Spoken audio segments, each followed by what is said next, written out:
we're deploying, I think, about 800 or so stations. And I have personally seen Manos in the group going with photos that we posted going, guys, this is too close to a shadow. You need to move this thing, right? And I love it.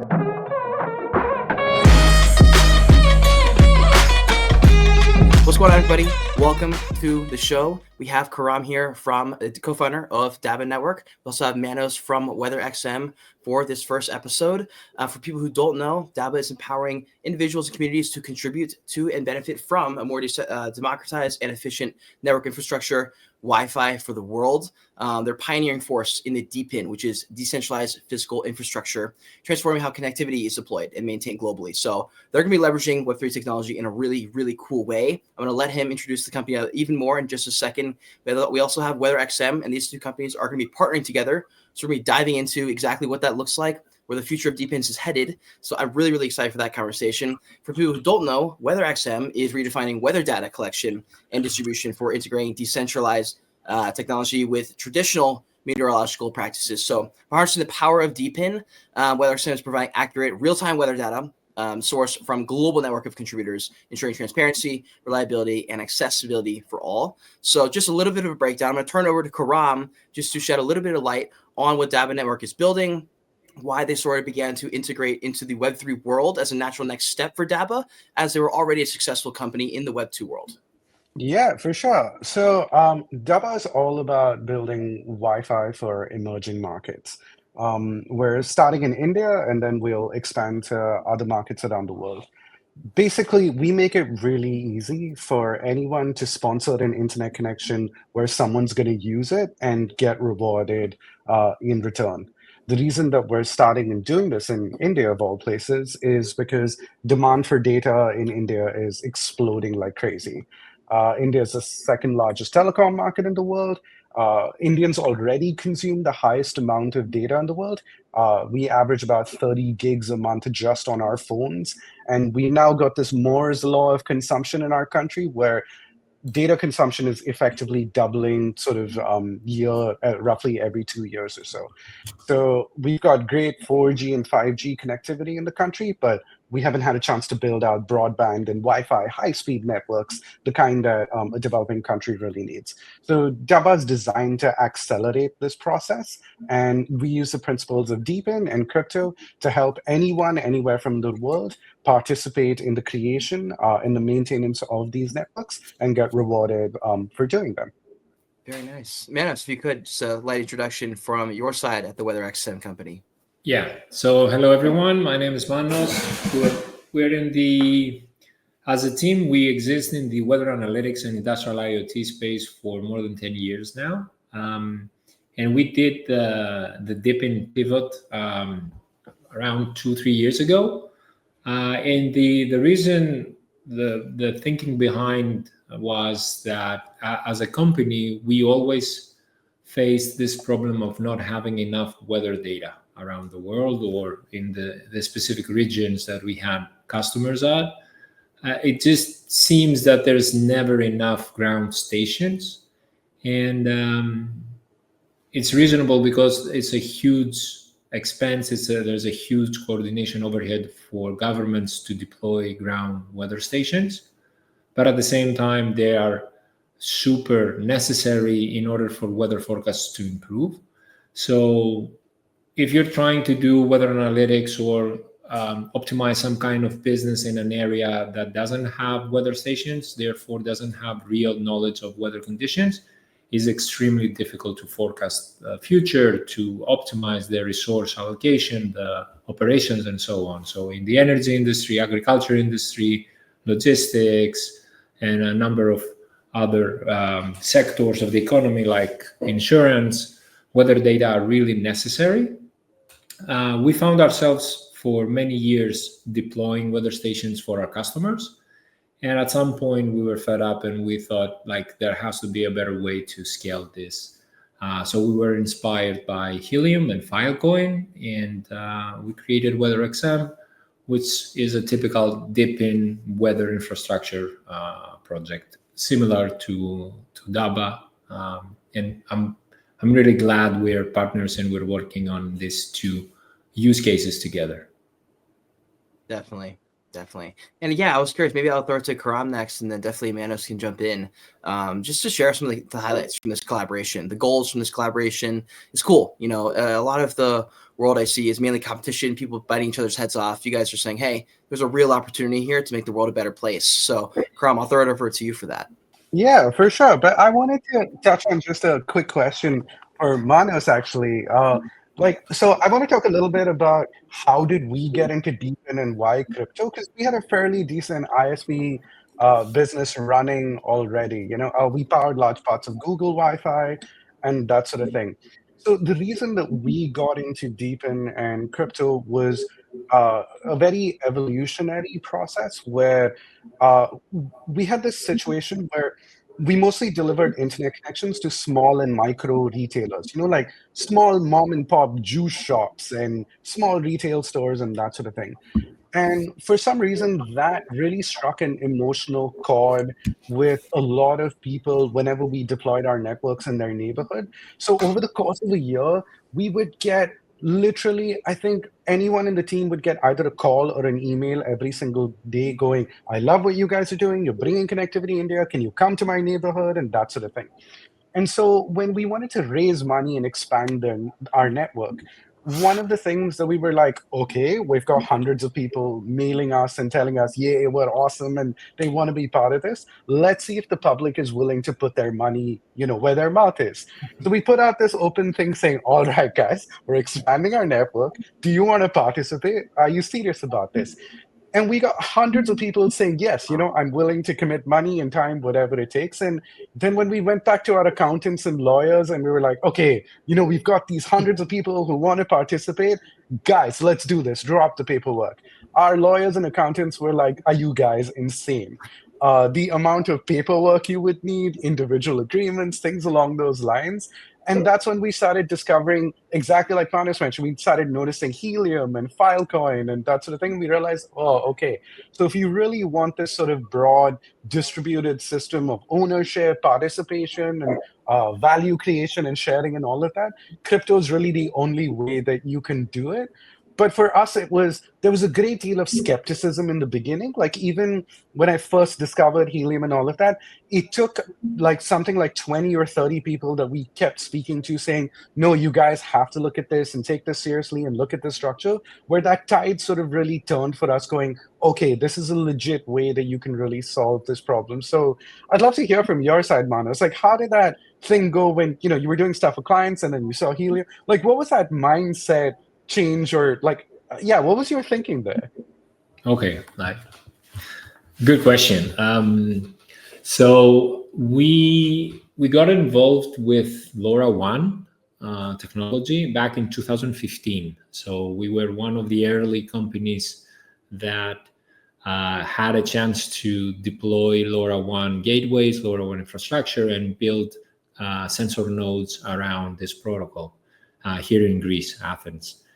We did a project with Athens Airport where we had to deploy lots of sensors in the runway.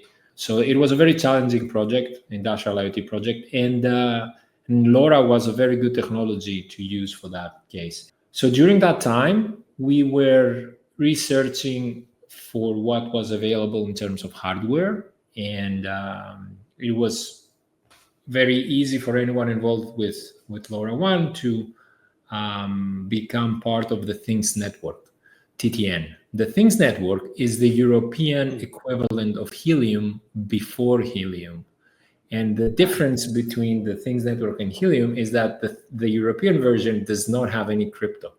So that's how we started. We were members of a global network of LoRaWAN infrastructure, essentially, that didn't have any money incentives or crypto reward incentives. And it was great. I mean, I was the Athens initiator. I was doing presentations here in Greece, trying to motivate people to participate in this network, to purchase gateways themselves, directly, and set them up and connect them to this large European infrastructure, become part of the network, grow the network, and we as a startup, we would benefit from that because we will have the ability to deploy our sensors on a free basically wireless infrastructure. And I was doing that for a few years. And I think around 2016, 17, it was Helium that they were a system integrator or technology provider of LoRaWAN that pivoted into the crypto world. And on when I first came across this idea, I thought, typical American, they're putting more money, they're putting money where their mouth is actually, and I was like very skeptical if this is going to work. And I think 2018, it was the ICO crazy. Filecoin was fundraising at the time. Helium was fundraising. They started, I think at that point, fundraising with their token. During that time, we were very busy building our own hardware. We were in Shenzhen and we were working on our own hardware. So I was following the news, but I wasn't like very much into crypto at the time. And it was only about a year later, essentially, that I saw the impact that the DePIN approach that Helium had, the impact they had on the network growth, that basically made it obvious to me that that's the business model that projects like ourselves should follow if they have any chance to succeed, impact on a global scale. Because up to that point in time, we were a small startup that was just building technology from here and there and trying to build projects, but we didn't have a business model that could scale, essentially. So the first step that we did towards this direction was to set up.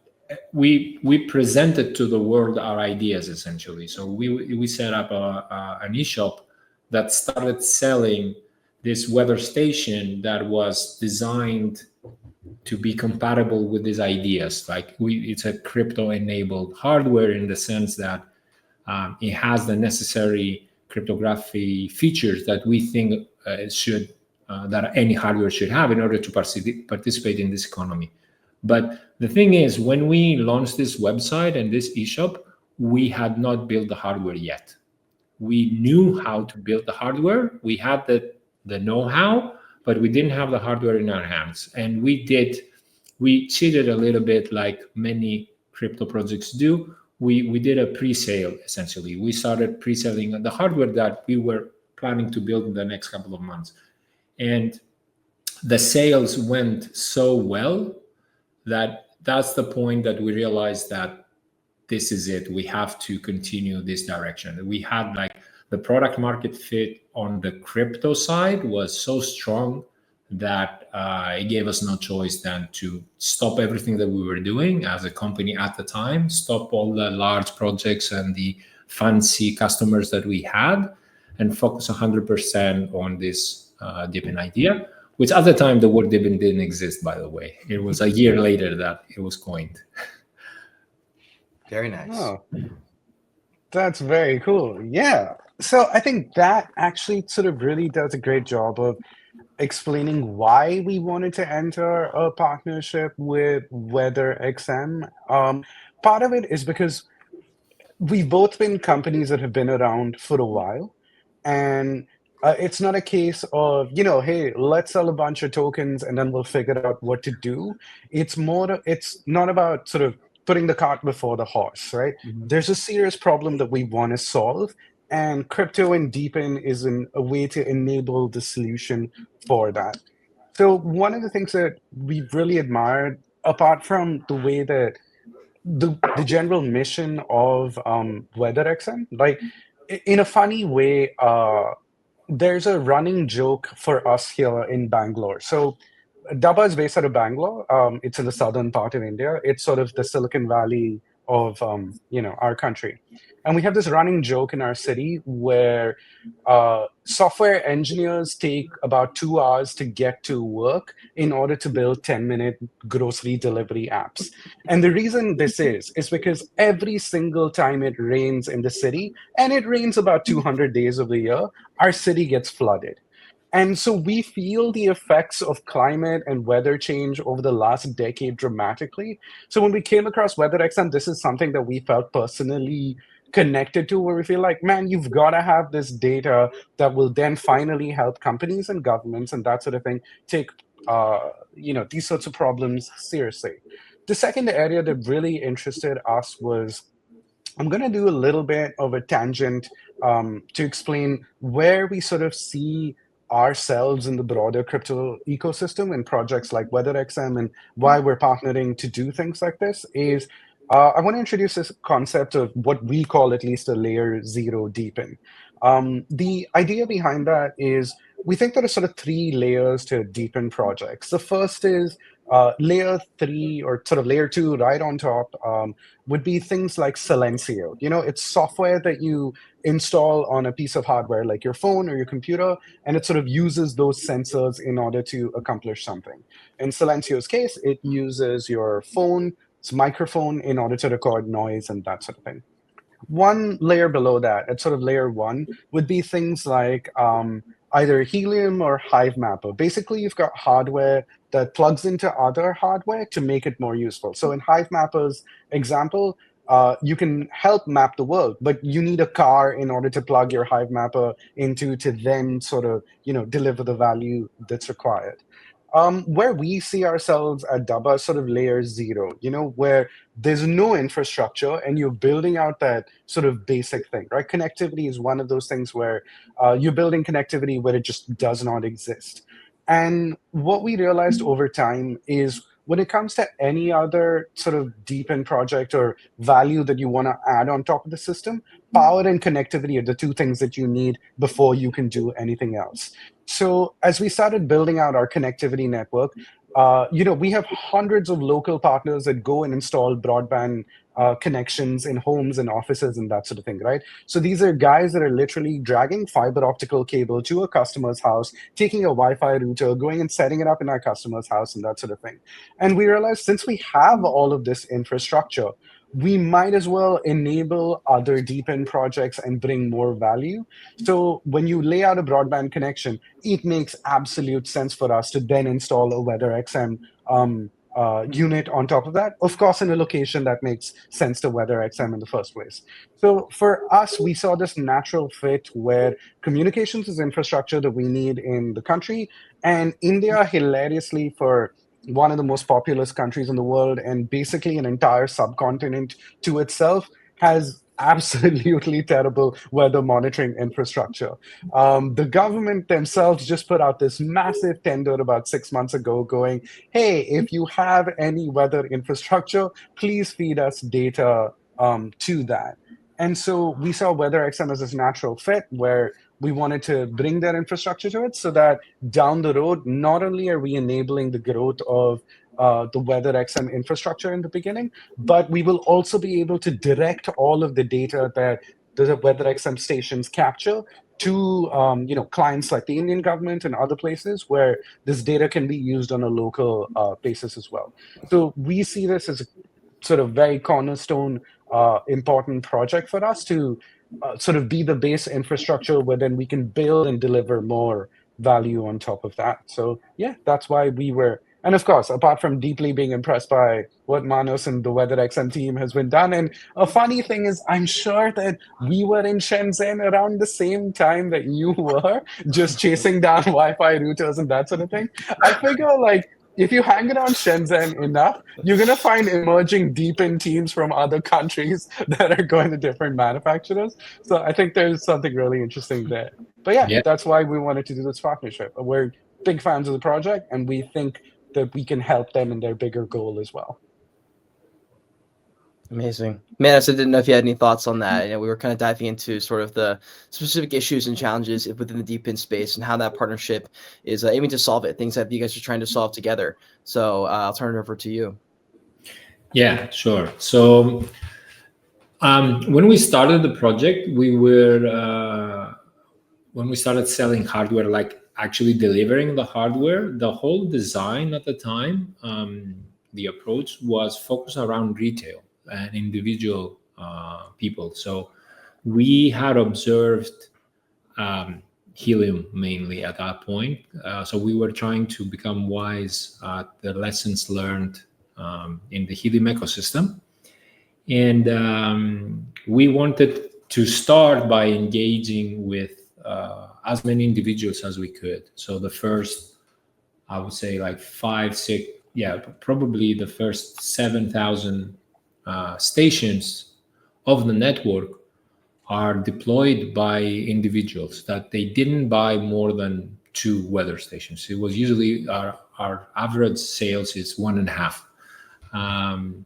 So, however, we were, from the beginning of the project, we had this vision of an alternative approach that we think is really important in the DePIN space. And by the way, I totally agree with the layering that you mentioned before, Karam. And I think both your project and our project falls under this layer 0, where the physical aspect is with Bolt, is really physical. It's not, a GPU or a mobile phone that is used within the scope of a DePIN use case, but it's like physical infrastructure. So in this realm of use cases, I think it makes a lot of sense to decouple the ownership of the hardware from the operation. So we've seen this in the telco world, where you rent the modem, the access point, whatever. You don't actually buy it. I mean, the ISP hides the sale inside the subscription, but from a consumer perspective, it's hardware as a service, essentially. And we wanted to replicate this model into our project as well. So we envisioned a scenario where somebody is paying for the hardware, ideally not us, but somewhere from the crypto community, in exchange for a portion of the crypto rewards that the stations generate. And then some other people get the stations for free. And they also get a portion of those rewards. And it would be perfect if we can set up the economy in such a way that the whole network and the growth of the network is sustainable, and every stakeholder is happy with what the effort and the resources that they put and the rewards that they get back. And so the summer of last year, we materialized this idea. It goes around the internet as a Swissport WeatherXM Alpha deal. We call it targeted rollouts. And essentially, it's our effort to have a strong opinion on where the stations are going to be deployed and push for the expansion of the network in those areas. And at the same time, decouple the ownership.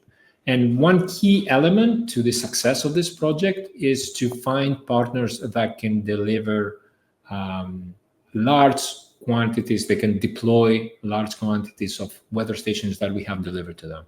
And Dabba is our biggest partner in that sense. Dabba is very well prepared to deliver this kind of task, because they're doing it for themselves already, basically. So you were at the right place at the right time in terms of your operations and preparedness and everything. So I think it was a natural fit from the first time we spoke. And you are doing an amazing job with the deployment of your own infrastructure and also of our weather stations as well. And I think the end goal here is, we're still in the process, but the end goal is really an amazing opportunity and a very prosperous way to utilize crypto capital and convert it into positive impact for the world. Because what happens right now is we're essentially creating weather infrastructure in an extremely cost-efficient way. And we're producing usable weather data for the local communities, but also for enterprises to benefit in an extremely efficient and fast way, and especially if you compare it to what the governments are doing.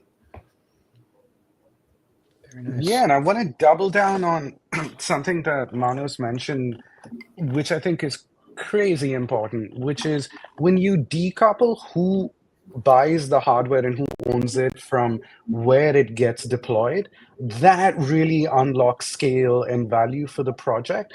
And for the person owning the hardware, because now they're no longer limited by being able to buy only 1 unit or 2 units or that sort of thing. And the second is it also removes that geographical restriction when it comes to the actual deployment of it. And I think both projects have sort of stumbled on this approach of, I think Manus did a great job of phrasing it as hardware as a service, of like when you decouple that, your ability to scale becomes infinitely better. And I think you're gonna see the evidence of it from both our sides over the course of the coming year in way that both our networks sort of scale in reach and scope. Yeah, definitely. And both of you guys have, both of you and your companies have jumped into the DePIN space. DePIN space is still in this like new world, new paradigm where I feel like a couple of years ago it wasn't being talked about as much. You even said, Manos, that it wasn't even called DePIN just a little while ago. Now here in Denver, even there's a million different side events, and tons of them are DePIN related. Tons are RWA related, and people are moving to this direction. I'm curious, and maybe we can go to Manos and then Karam. Anything specific that your project has achieved independently to push DePIN forward? Any notable successes, milestones you have passed that you're excited about towards the industry in DePIN?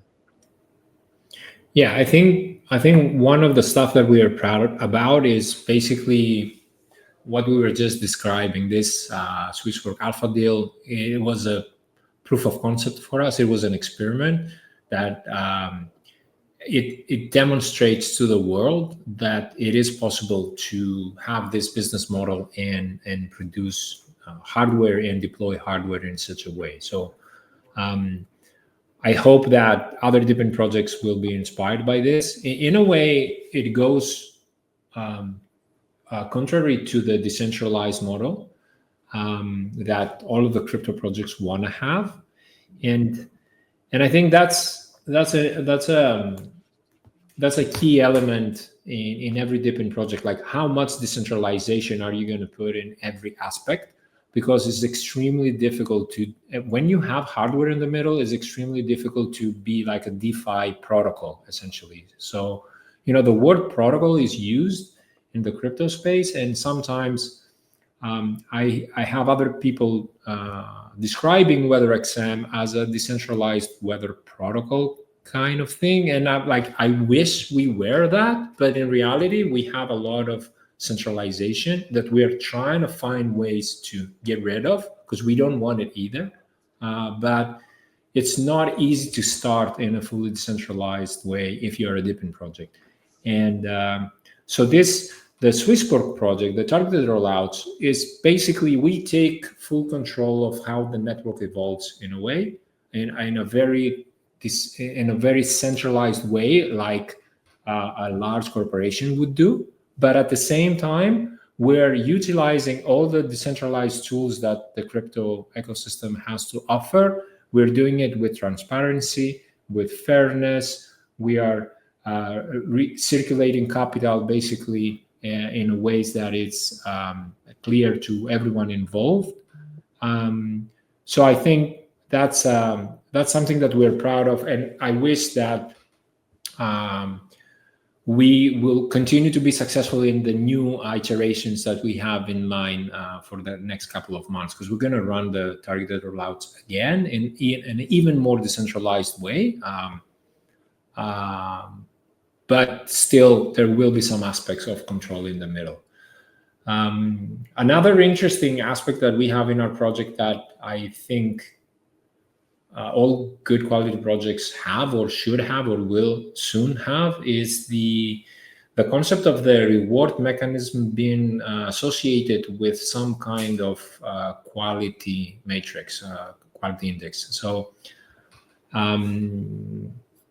in Helium, we saw for the first time this idea of the rewards being affected by the location of the station and the proofs that the station is legit and really placed there. And when we build on this idea in our project, where not only we have this concept of proof of location, but in addition, we have this concept of quality of data produced. So we are trying to algorithmically determine if the data that every weather station sends are of high quality. And we went to the extent to guess, to estimate if there are obstacles around the weather station when it comes to casting shadows or blocking wind or precipitation and so on. And those obstacles, they have the effect that they create patterns over time. So it is possible to detect those obstacles by analyzing the data. And that's our quality control mechanism, essentially, that has an effect on the rewards that weather station owners get. And I think that has been working very, very nicely in our project. We have more than 80% of the stations in the network we believe are of very high quality in terms of deployment and data they produce.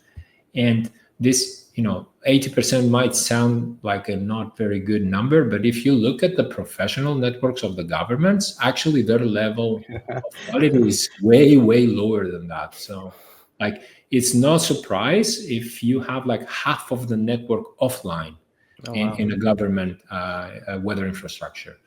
Because obviously we're talking about, in the government's case, you have legacy, very old hardware that they're trying to maintain, and they have huge costs sending people to rural areas to maintain this hardware. So if it breaks apart, oftenly there at some point they're the gaps between maintenance are becoming bigger and bigger. So you end up with stations that are online half of the time of the year. In our case, uptime, having the network having the station connected to the network, that is the minimum detail for us. We have raised the bar so much higher. So our uptime is more than 90%, and this 80% quality number that I'm mentioning takes into account the deployment of the station, the proofs, the obstacles, and so on. So I think, those two areas are definitely areas that every DePIN project should focus and try to improve their infrastructure. And I hope we're doing a good job in WeatherXM. I can absolutely vouch for WeatherXM's quality control. We're deploying, I think, about 800 or so stations. And I have personally seen Manos in the group going with photos that we posted going, guys, this is too close to a shadow. You need to move this thing, right? And I love it. And if you set this level of high quality right at the beginning, it sort of really carries through as the network scales, because once you have something at scale, it's impossible to bring quality in at that point if you try to enforce it later on. So it's something that we've seen firsthand. And in fact, I think you're going to see us put out a bunch of videos over the next couple of weeks of how our deployment process has been, how our planning process has been. And you'll be able to see from those the really nice guidelines that WeatherXM has put in of what are good locations to deploy stations, what are the kind of conditions they need, and that sort of thing. So just wanted to throw that in there. He's not kidding when he says they care about quality. Jumping to the bit about at Dabba, what do we think we bring to DePIN, and possibly what other projects could maybe learn from us or sort of see from us, is we have chosen a market and approach that is entirely demand driven. So the nice thing about Dabba and its strongest point is every single hotspot, every single customer is a paid customer on the network. So we're not building a thing where we're going to create this network and then someone's going to eventually use it and sort of pay for it. We have demand first, where there are more people that want internet connections and are willing to pay for them, and we're sort of scrambling, being able to get those people connections. So we think that if anyone can sort of focus on markets where there are customers who are willing to pay for the service upfront, and you can build that revenue model in from day one, we think that's something incredibly important, because ultimately the name of the game of DePIN is to really kick off the flywheel of infrastructure and rewards and revenue models, so that at some point, the project and the system is able to sustain itself, right? It's not supposed to be this infinite money pit where people keep throwing money in to deploy something and maybe someday things work out. So we think that the earlier that you can bring that in, the better it is. And we have made that there is not a single free customer on our network. Every single customer pays for internet access, and we think that that's incredibly important. Like, a really good Web2 example of this that I think that people can relate to is Netflix, right? Netflix bought in this idea that if you charge a reasonable price for a good quality of service, the amount of piracy is going to drop dramatically, right? Because you're giving something people in a way that they can access it. So in the same way that we think that if you can give people a service that they want at a reasonable price, it is something that they will be willing to pay for, and you want to do that as early as possible. And the biggest upshot to this is this allows us to live through ups and downs of cycles. So we don't really care if everyone's going, oh my God, we're in a bear market, or oh my God, we're in a bull market, right? Yep. The network pays for itself, growth will continue, and everything will work out in the long run. So yeah, the biggest contribution that we think we bring to DePIN is evidence of actual demand in the format of people willing to pay for the service. Beautiful.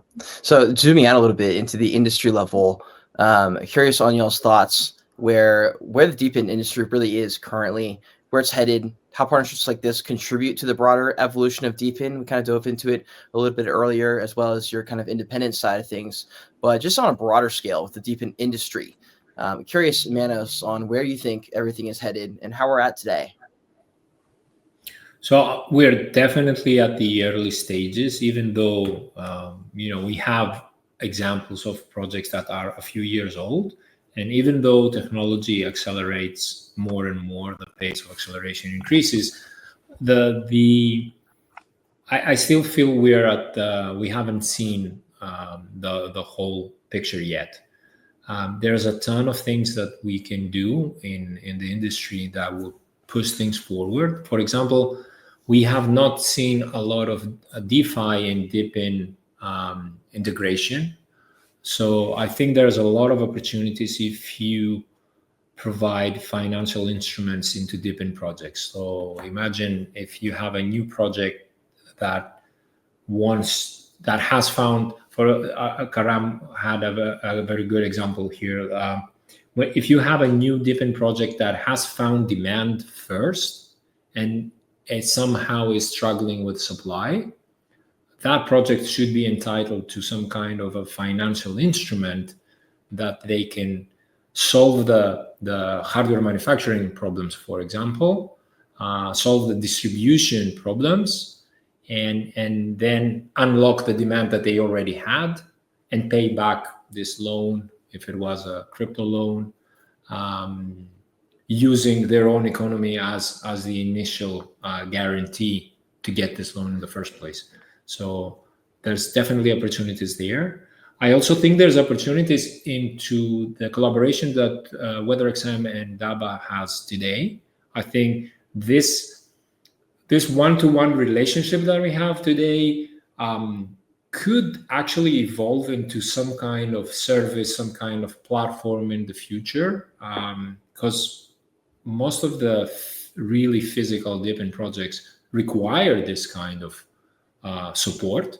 And so it could be a case where one DePIN is helping another, but I can see a future where some companies are just doing that. Basically, they're trying to solve just that problem, the problem of logistics, operations, access to finance for all the DePIN projects that are successful out there. And I definitely think the industry is going to move to this direction. Another idea, again, from our background, from the weather and climate background, that I see is that unfortunately things are becoming worse and worse when it comes to extreme weather events. And extreme weather events have a negative impact on infrastructure in general. So we see, countries that even if they have very good infrastructure, an extreme weather event can destroy that. Of course, if you go to developing nations, that's even worse. So I see a future where more and more the expectations that we have from the government are becoming lower and lower, and we take the situation into our own hands. So there are DePIN projects like Dabba that are solving the internet connectivity problem. There are other DePIN projects that are solving the energy problem. We're trying our best with weather and climate. So if you think about it, essentially we're building the stuff that governments should be building in the first place, and we're crowdsourcing them, we're crowdfunding them, and maybe we're doing a better job than the governments are doing. So we take our future into our own hands, and I think that's, if it's not like the best approach, I think it's definitely a very good plan B to have as a society, going forward into a future that is uncertain and it's full of risks and hazards and dangers. Yeah, I think Manas hit the nail on the head with that last bit. And that's really what motivates us. Like he said, number one, it's early days, but number two, fundamentally, because DePIN is helping solve the infrastructure problems, especially in developing nations that governments should do and should have done, but are never going to for a million different reasons. Something, I will bet you anything that something like 20 to 30% of all meaningful infrastructure, whether that's power, whether that's roads, whether that's sewage, whether that's connectivity, is fundamentally going to be people owned and people built over time. Like, it's really easy to forget that the world that we live in, there's still something like, 3.5, 4 billion people that don't have the basic infrastructure that the three of us on a call take for granted, right? And the existing system has sort of gone as far as it possibly could. And what has changed, this sort of moment that I think history is going to look back at this particular time and see it as there is enough connectivity for people around the world to share ideas and collaborate. Thanks to crypto, there is now a financial mechanism to put their money behind those ideas. And bringing back Shenzhen and supply chains and that sort of thing, as long as there are enough technologists and technology-oriented people, we will get the hardware and the physical infrastructure in a way that it can actually be deployed. So I think it's going to be 100 years of DePIN. And I come from a country where I can't see any other solution. And a way to personalize this problem is so simple. How many times have all of us looked at a pothole on the road or something like that and been like, man, why can't they, fix this? And that's never going to happen. But here, now we finally have a mechanism where, okay, maybe we can't fix the pothole for ourselves, but we'll fix it for someone else. And then eventually that will lead to sort of a payback where ours will get fixed in that cycle of karma somehow. So yeah, early days, nothing but excitement. And I think also the economic resilience of DePIN is going to be different than just normally startups and other things that crypto has seen before. Because one of the things that you can see in the evidence or the companies that are starting to do decently in the DePIN segment are, look, Helium has been around for more than a decade now. I think they started in 2013 or something like that, right? Manos has been doing this for more than a decade in different formats. We've been doing this for more than a decade in different formats. You have parties that are coming in to do these things that have by default a long-term view and are willing to tolerate more pain and iterate more than the average NFT project or that sort of thing. So I think there's going to be pain and suffering, but I think over the next 5 to 10 years, it's going to look very different. I love it. Yeah, that was fantastic. That was fantastic to listen to. Zooming into the future of this partnership, I'm curious for long-term goals for you guys on the future of the roadmap. What's next for you and yourselves on the independent side, as well as together? Is there anything you guys can highlight or provide any kind of alpha for? If not, we can just talk about things you guys are excited about for the future of the partnership as well. But Manos, I'm not sure if anything comes to mind. So we have these professional weather services that we deliver ourselves for every location that we have deployed a station.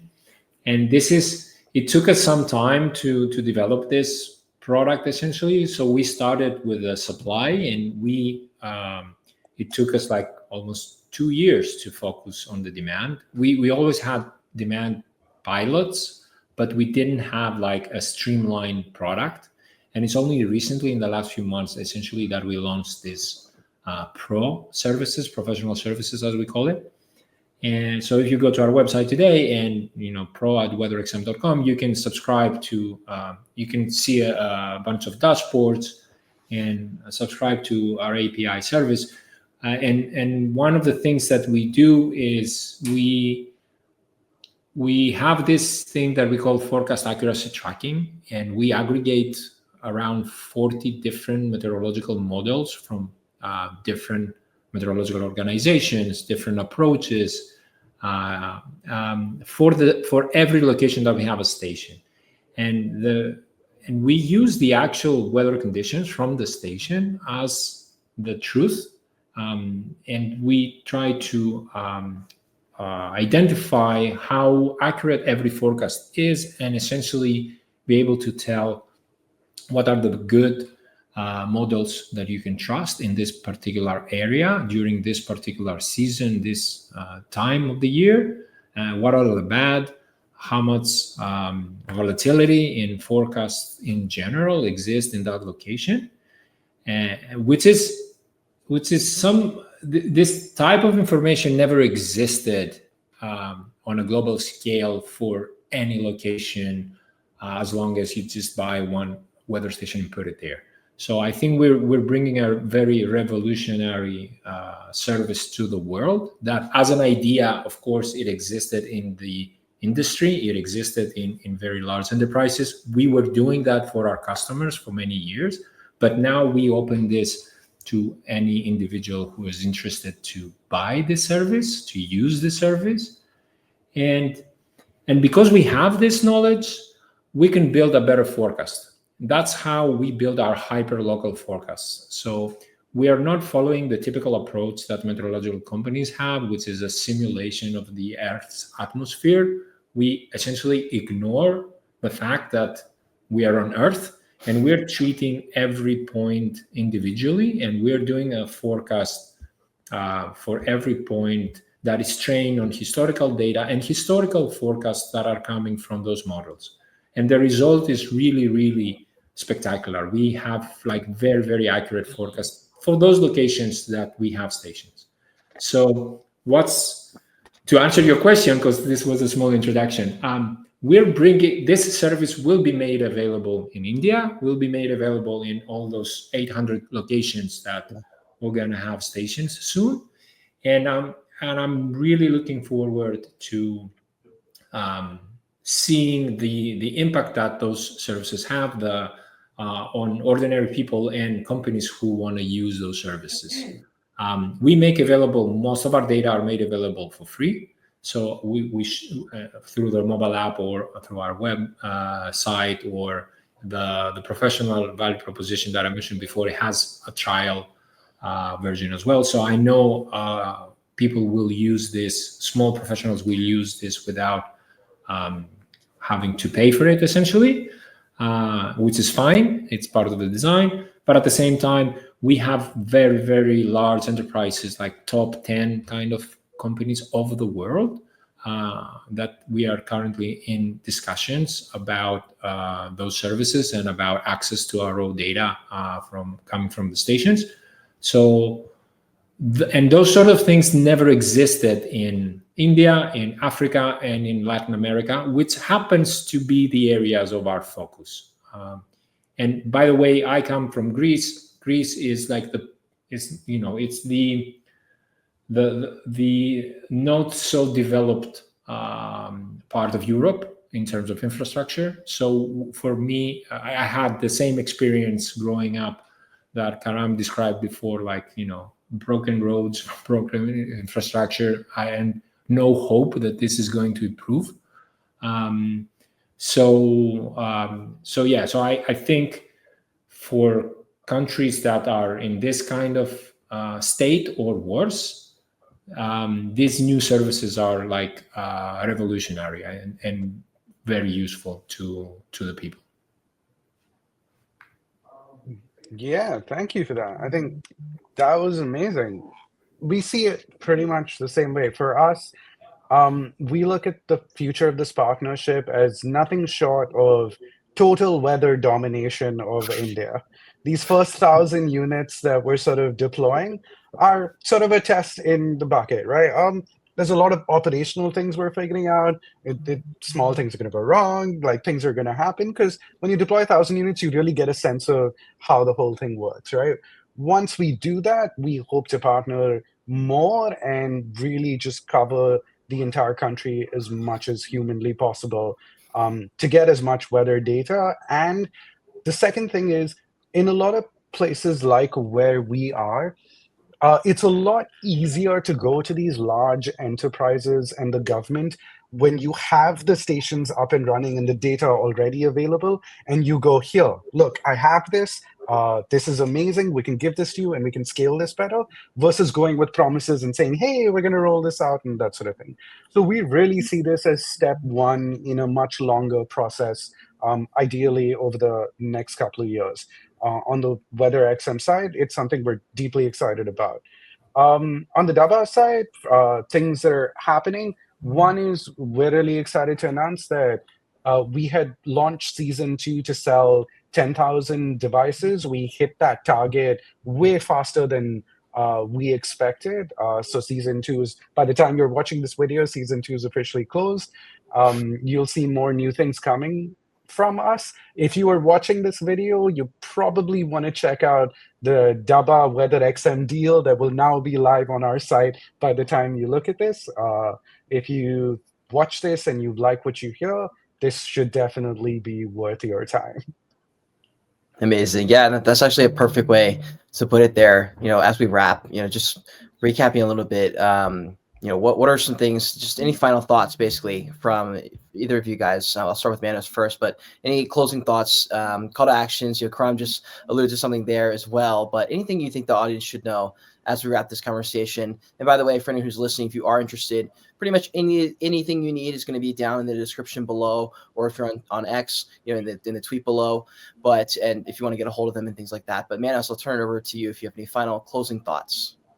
So we have a ton of projects that we are working internally, of new products and new opportunities that we are exploring for 2025.